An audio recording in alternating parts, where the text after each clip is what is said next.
I'm about to cover how to do aggregate functions as well as how to give the answers to them aliases. Now, if you scroll down to SQL Week 2 and go to aggregate function and aliases, I can barely say that word there. Just let it load up and we'll click on the task. We'll have a look at what the task is. It's mainly the examples we're wanting, to be honest. So an aggregate function is a predefined function in SQL, similar to how you have predefined functions in Python, like print, that is the most basic one, or input, stuff like that. Now, they do a bunch of different things. There's 5 to know. There's one called max. Believe it or not, it finds the highest number in a field. One called min, which will find the lowest number, obviously. Sum just adds up every value in the field and displays it. Average does the same as sum, it adds them all up, but then it divides it by how many fields there are, or how many records there are. So we've got 30 things here, records, 30 actors. Let's say if you did sum the number of episodes, it would probably be characters would be better. So you do sum the number of characters, it would add up all of these numbers here and give you the total. But if you did average, it would add them all up and then divide it by 30, and it does that all by itself. It just means you don't have to go sum divided by 30 or whatever. Count is one people often get mixed up with sum, but it is different. It will just count how many records are there and call it a day. So normally with count, like you put what you want to, like find the max or the sum of or whatever in the brackets. But with count, you're usually just checking if it's there at all.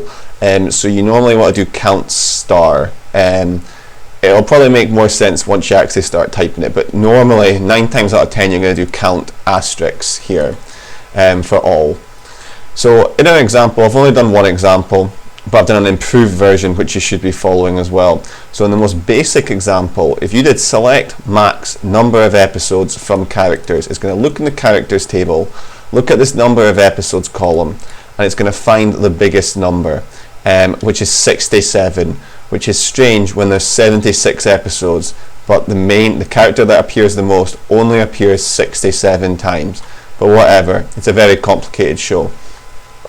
Notice how it says max number of episodes in the column. That's because that's what it is. Now, it's not the prettiest, and we want to get max marks, so that's where you use an alias.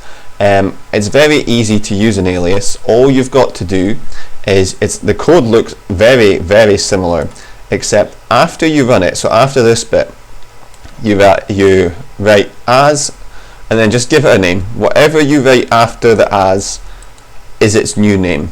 So I've just called it most episodes, not the fanciest title, but it's better than this.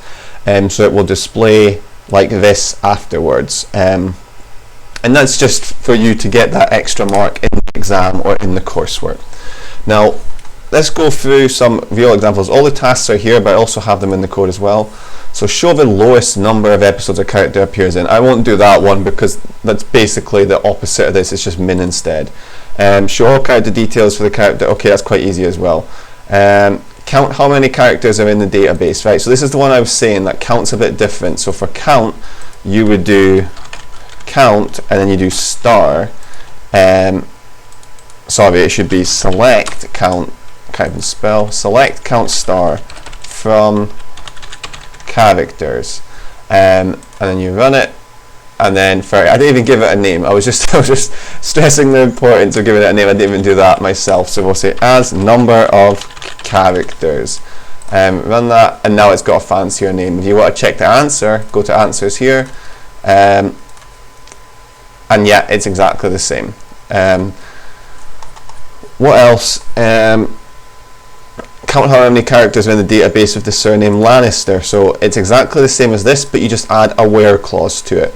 Average, just look at the examples there. They start off quite simple, if I'm being honest. And then once you get to question 11, we start using wildcards. So you're going to have to start using the %, maybe even an underscore.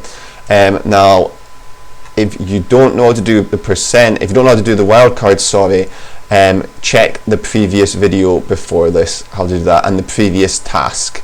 It's just called 2.1 wildcards. And again, there's a bunch of examples there. There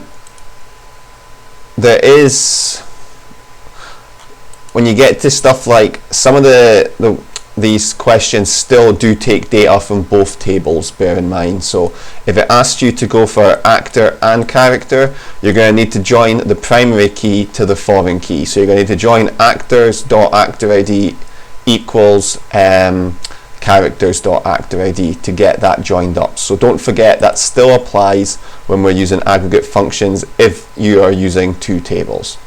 There's not really anything else I can think to say. So thank you for watching. Bye.